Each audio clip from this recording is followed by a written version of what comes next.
Ew, gotta get rid of this old Backstreet Boys t-shirt. Tell me why. Because it stinks, boys. Tell me why. I've washed it so many times, but the odor won't come out. Tell me why. No, you tell me why I can't get rid of this odor. Have you tried Downy Rinse and Refresh? It doesn't just cover up odors, it helps remove them. Wow, it worked, guys. Yeah.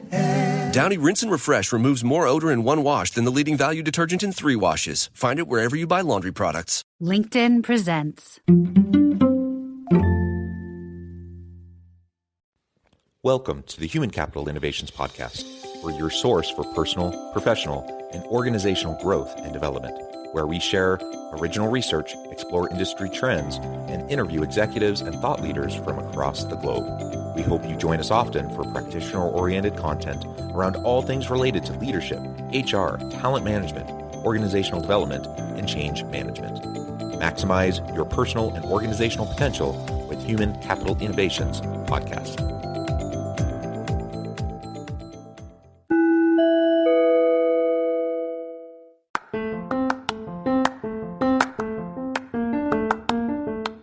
If you enjoy the Human Capital Innovations Podcast, enjoy ad-free listening by going to the Patreon page, and please consider contributing even at the producer or sponsorship level. And please leave a review. Thank you for your support.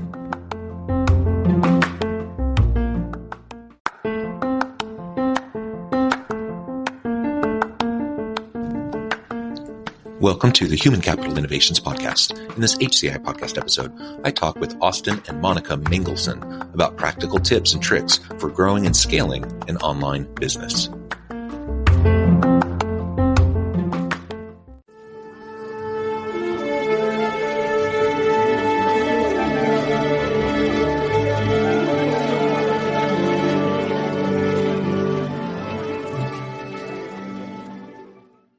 Austin and Monica Mangelson, welcome to the Human Capital Innovations Podcast. Thank you so much for having us. We are super excited to be here.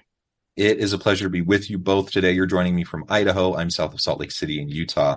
And today we're going to be talking about practical tips and tricks for growing and scaling an online business. You're in a beautiful part of the state of Idaho on vacation at the moment, and you're taking time out of your restful schedule to meet with me, and I appreciate you taking the time.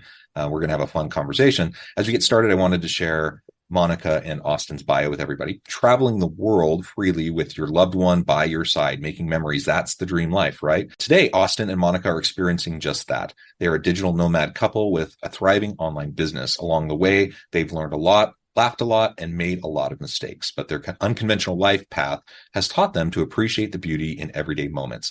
They love being location independent and believe that you too can live full of adventure. I love everything about that. I love the nomad approach. I'm not in a position to be able to do that, though I often dream of the day when perhaps I could. I'm married. I have 6 children, and my wife jokes that there's no way we're going to live in a Sprinter van and drive around the country. Yeah, that'd be a lot. But yeah, that's fantastic. And there's so much about that lifestyle that just resonates with me and is so fascinating to me. So I'm excited to talk to you on that front.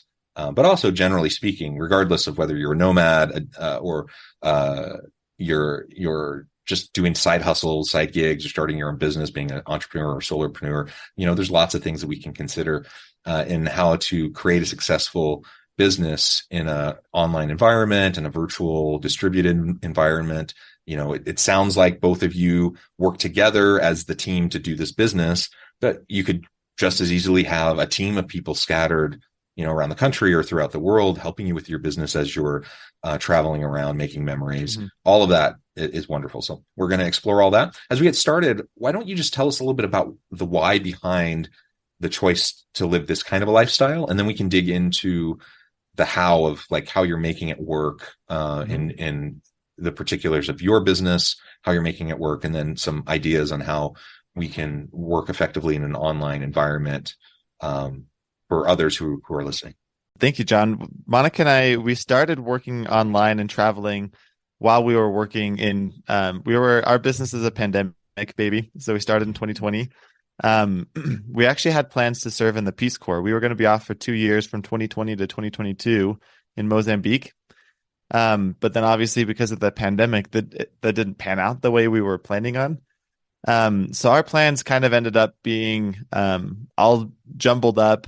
We didn't really know what direction to go at that point. We kind of had pushed off our later career plans until after we came back from the Peace Corps, because that's 2 years away. We're like, well, we'll figure that out when we get there. We had tossed around the idea of master's programs for each of us, and so we ended up actually moving in with my parents for most of 2020, and we just got kind of whatever jobs we could find. We were working in senior healthcare. We were working in I was working as a waiter at a restaurant, and we weren't loving it. It just wasn't. We felt kind of trapped. We felt like I think I'll speak for Monica because we've talked a lot about this. She felt really trapped that she couldn't travel, that she couldn't go where she wanted. And I kind of felt trapped in the sense that I didn't know what to do with myself. I didn't know where to go with my life. I felt like for so long, we were waiting for someone else to give us a green light to move forward with our life because we were waiting for the Peace Corps. They told us it would be a couple of weeks. They'd get back to us and let us know when we could go, which then turned into months, which then turned into 6, 7, 8 months. It just kept going. And we both felt so stuck that we were waiting for someone else to tell us when we can live our life and to tell us what we could do. And that kind of flipped a switch for us where we realized, why can't we just make our own future? Why can't we decide for ourselves what we're going to do? So Monica really got the ball rolling for us. She found a program, a course that we took online to teach us how to become virtual assistants. And that's how we started working online, mostly so that we could create our own schedule. We weren't seeing each other very much at all in the jobs that we got. And so we wanted to see each other more. We wanted to create and adapt our schedule to fit around the things that we prioritized in life. So like family events and going to visit our friends and be there with people who need us or who needed help. And so we started working as virtual assistants, and it's been a huge, huge journey since then. There's been a lot of changes between, we've done virtual assistant work, we've done web design, we're doing coaching. There's been a lot of different shifts and transformations, but it's been like the world's best roller coaster ride because now we're in the driver's seat and it totally changes the game. Yeah. I really love that you asked about our why first, because in running a business and being a digital nomad, if you don't have a why, then it's just not going to be worth it. It's so hard to put yourself out there and to run a business. It's so hard to constantly be moving around if you don't have a really solid why. And so that's something that I feel like Austin and I have really, really worked on together, is what exactly is our why. And our why for our lifestyle that we're choosing to live is just the ability to live life intentionally and to connect and grow with more people than we ever would have if we had stayed in one place. And we really believe that as we travel and as other people travel, that you build this sense of empathy. And that's ultimately what the world is missing right now, is this really deep understanding that we're all so similar instead of being different. And so that's really what motivates us, is to continue to build that empathy within ourselves, to stretch ourselves, to grow, but then also to invite people to grow alongside of us as well. I love the kind of minimalist approach to life, the desire to just be present in the here and now, to be experiencing what you're experiencing, to be there for the connections with friends, family, with community. All of that, I think, is at the heart of the why behind that kind of a lifestyle for a lot of people. And I think all of that is really beautiful. And of course, it's not the only way to achieve those things. There are other ways that people can foster that within their lives, but each of those, I think, generally speaking, people will be happier, healthier when we embrace those types of principles in our lives, regardless of whether we're a digital nomad or we live in work in a traditional organization and more of a traditional setting. That we can still apply those principles. So that's all fantastic. For us, part of that is location freedom. We can work from literally anywhere in the world as long as we have an internet connection. But that's not for everybody. For some people, like you said, it's a little something more location dependent or a more traditional job, or anywhere in between. But it's less about the lifestyle and more about aligning your life and being an active participant in your life to create what's what lines up your values with how you're living?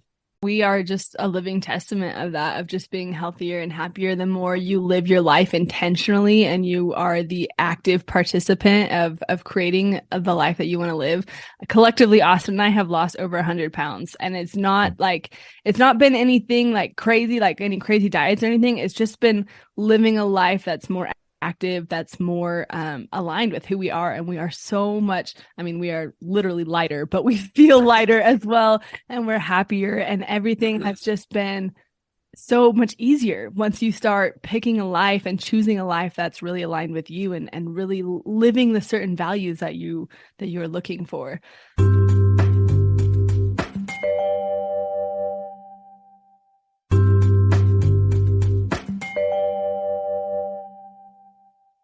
And you talked about virtual assistant, or is that what you're still doing in your work, or describe how that's evolved over time and what you're currently doing?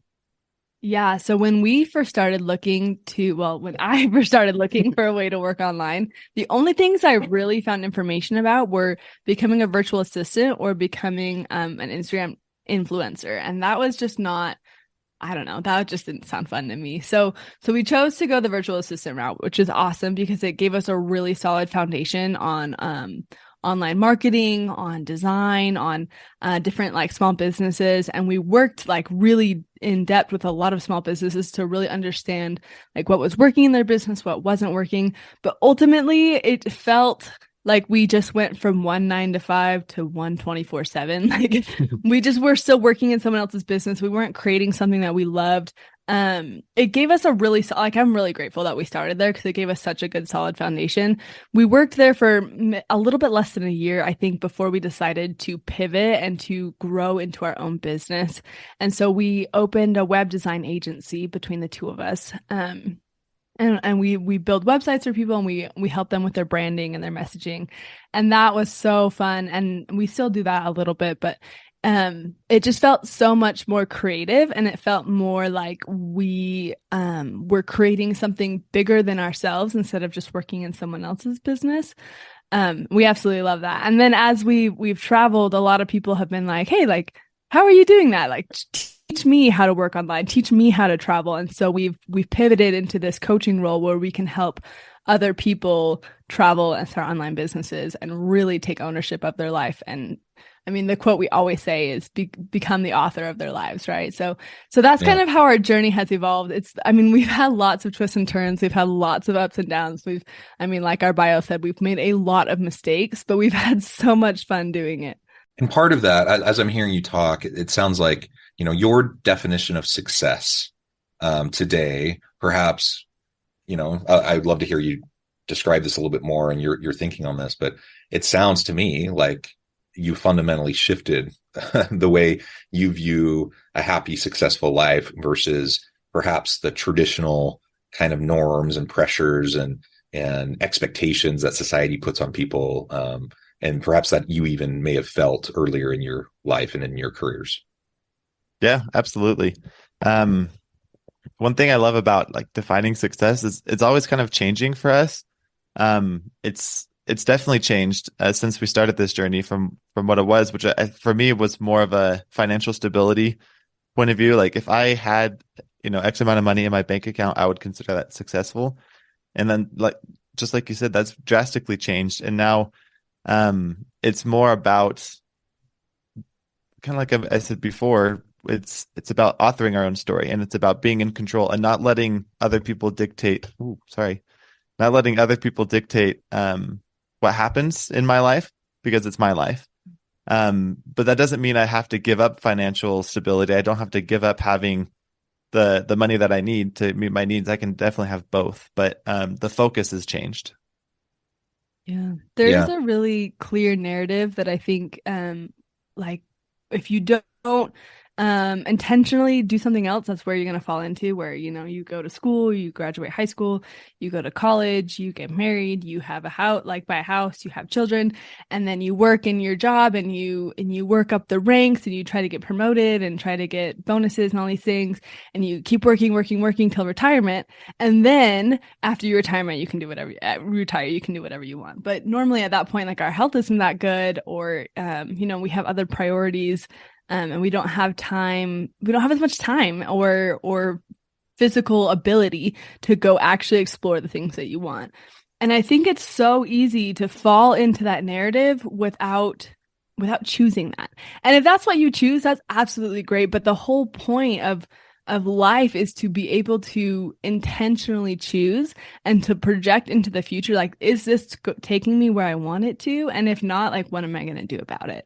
Otherwise you're going to end up, several years down the road looking at retirement and thinking, I'm not there yet. I can't enjoy life yet, so. Well, it's why so many people find themselves in, what often gets termed a midlife crisis. Yes. It doesn't need to be midlife. I mean, I've seen people go through that kind of an existential life crisis, in their mid-20s, their 30s, their 40s, their 50s. Like, it can happen anytime.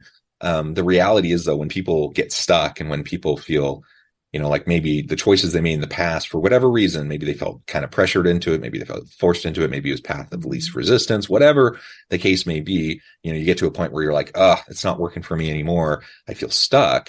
That's kind of what is the root cause of, what often gets termed a midlife crisis. And life is just too short, and you just never know. And just this past weekend, I went to a family funeral in another part of the country.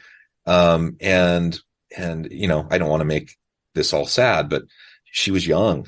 She had a degenerative disease that was super crazy rare. That everyone was just shocked. 3 weeks ago, she was completely healthy.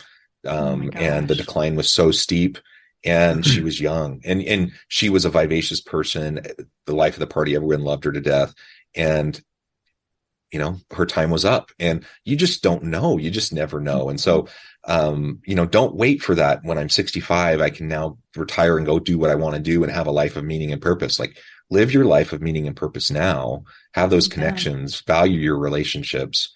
You can earn money along the way too. Like, don't get, everything I think you're saying suggests that that's important too. Cause of course you need to pay the bills and you need to support your lifestyle. But if we can be mindful about, our priorities and not allow ourselves to put aside, what's actually going to drive greater fulfillment, I think we're going to be better off. Yeah. I'm so sorry that you had to face that loss of that family member. That's never an easy thing. But it's such a good reminder, though, that we are not guaranteed tomorrow, Yeah. So you need to make sure that, like, every day you are living to your fullest potential, and you are trying to become the best you can, and you're living and evolving as a human, and you're working to be better, and you're working to create something, but you're also enjoying your life along the way. Yeah, for sure. Well, I know the time, and we've had a great conversation, but we have not much yet touched on the tips and tricks for growing and scaling an online business. Yeah. So let's take the rest of our time to discuss that. You've obviously been, iterating, experimenting, learning along the way. Some things have worked, some things haven't worked. But you got to the point where you have a successful online business. You're able to live the lifestyle you want to live. What are some of those things that, the lessons, the good, the bad, and the ugly of what you've learned, that if others listening, whether they want to be a digital nomad or not, but they want to figure out how they can do this successfully, what would you suggest?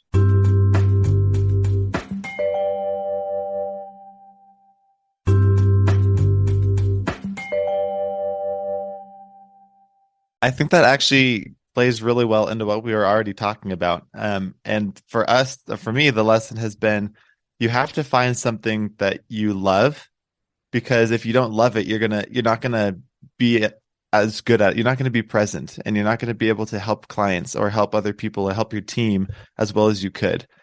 So I think of it, the way I've heard it explained is, you have like a triple Venn diagram, and you have, on one circle is the things that you love to do, your passions. If you could do it all day, every day, you would. You just absolutely love to do it. The next circle is things that you're good at, skills that you have. These could be hard or soft skills. And then the third circle are things that the world needs, the things that people would pay you for, that the marketplace has a vacancy of. And right in the middle, where all of those three things cross, that's your sweet spot. And that's what you should work towards creating, whether it's creating a business or finding employment, whatever it is, do work in that space, because you're going to love it, you're going to be good at it, and people need it. And it's going to be, not that it's going to be easy all the time, but it's going to be much easier to provide that value that people need. It's going to be easier to sell your products or your services. It's going to be easier to connect with people. It's going to be easier to market. It's going to be easier to work on your business. Everything just becomes, like I said, not easy, but easier. Kind of I guess a caveat to that would be that you don't have to have that figured out to start. I think so many times we're paralyzed by like all the what ifs, or we feel like we have to have that perfectly figured out. We have to know exactly what it is that we love to do. But if you don't go out and experiment with things, you don't go try things, you'll never get it started. If we had never started as virtual assistants, we never would have known that like the creative website, like the marriage between the strategy of a website and the design of a website was just such a fun place for us to be. We like really, really liked that space. But we never would have known that if we hadn't started somewhere. So I really think that the important thing is that you start and then you just act like a scientist, and you experiment with things and you try new things and you put yourself out there, and if it doesn't work, well, then you cross that off your list, you move on to the next thing, and I really think you can get like a lot of traction just by trying new things, and you'll find things that you never ever thought you would have liked, that you end up being super good at, and you end up loving, and people end up paying you for it, and it's so fun. I really, really like that. And I think that principle is important in any occupation, in any job, in any business. So whatever you're doing, and anyone in the audience today, whatever your role is, this principle of rapid iteration, experimentation, trying things out. Don't get so stuck trying to figure out the perfect way to do something that you never get started. It's okay to learn as you go. It's okay to build the plane while you're flying it. And I know that's a little scary, but people often we get nervous about risk. We get nervous about maybe we have some perfectionistic tendencies, or whatever the case may be. Of course, I want to do good work. I want to add value to my clients. But of course, I'm also going to learn as I go. And as long as I remember that, trying something and having it not quite work the way I expected, I don't need to view that as a failure. I learned that as a learning, as an opportunity, as a growth potential. And then I iterate and I try something else, and I keep on experimenting. I keep on learning. I keep on growing. That's what every organization needs a lot more of. So whether you're a solopreneur, entrepreneur, whether you're a digital nomad, or you're in a traditional organization, whatever type of role you have, whatever type of job or career path you're pursuing, that is what we need more of in the modern and future world of work, so that we can be effective, so we can iterate rapidly, we can be agile, and we can provide value to the market. So that Venn diagram that you just described, also, absolutely, like, do stuff that you love. Now, I'm not going to dog anyone for doing an honest day's work, and it may suck and you may have to do it to put food on the table. I've certainly been in that position in the past, but when possible, if you can find a way to align the work that you do with the purpose and something that the world needs, that's the perfect alignment. And now you're going to be happier. You're going to be more fulfilled. You're going to do better work. You're going to be more creative and innovative. You're going to, help people in the process because they need what you're doing. And all of that, it just creates this symbiotic kind of relationship. Yeah, absolutely. I couldn't agree more, John. I think that's very well put. And I think, there's this, I wish I remember who said this, but there's a quote that I've heard quite a bit, and it says, paraphrasing, if you have a why, you can bear any how. And I would add to that, you can find any how. So if you don't know how to get to where you want to go, if you have a why, you'll figure it out. And then if you find that sweet spot in the middle of that Venn diagram, that's going to help you create your why as to why you're working, why you're building whatever you're working towards. And then when things get rough, and they will, just because you have a passion for it doesn't mean there's going to be days where you don't want to do it. When those days come, you have that why to carry you through that how. Just to get it out of the way. You're going to make mistakes, right? Like there's no avoiding that. And I've also heard it said that failure is the shortcut to success or something like that. But I think it's necessary for success. I don't think you can be successful, whatever your definition of success is, without having mistakes or failures along the way. It's like, if you're worried about that happening, just know it's going to. And it takes bravery and it takes courage to face that. But I mean, what's the alternative? The alternative is not living your life to your full potential. It's living a half life. And I don't think that's a better alternative.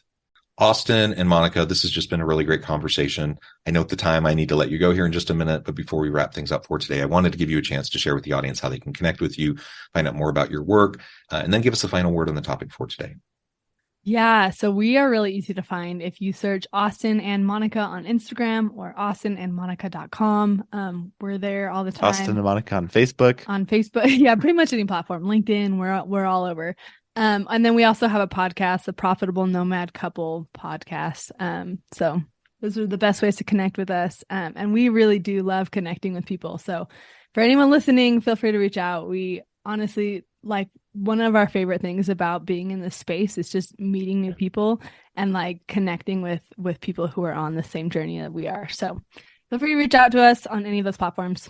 Final thoughts, I guess would just be the quote from Winnie the Pooh comes to my head, and I know I'm going to quote it wrong, but it's just the fact that you are braver than you think and you're stronger than you know. Like people who are looking, like when you're starting and you look into the future, it feels so daunting and so scary, and the current version of you can't even imagine being successful because you have to change so much, and you change and you evolve and you grow so much to get there.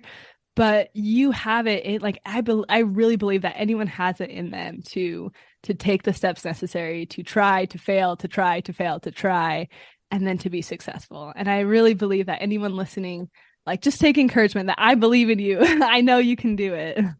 The only thing I would add was I do kind of feel like today was much more of a discussion around principles and mindset and less around like the nitty-gritty, practical, tactical things.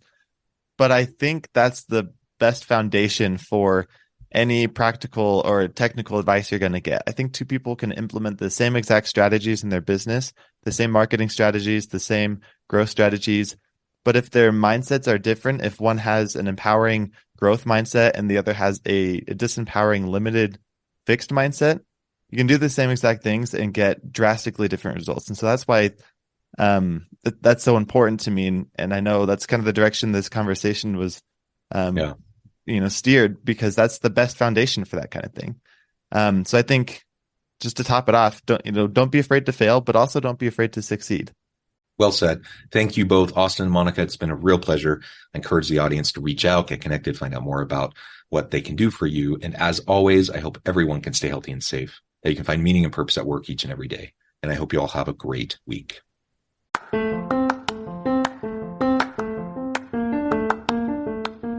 you enjoy the Human Capital Innovations podcast? Enjoy ad-free listening by going to the Patreon page. And please consider contributing even at the producer or sponsorship level. And please leave a review. Thank you for your support.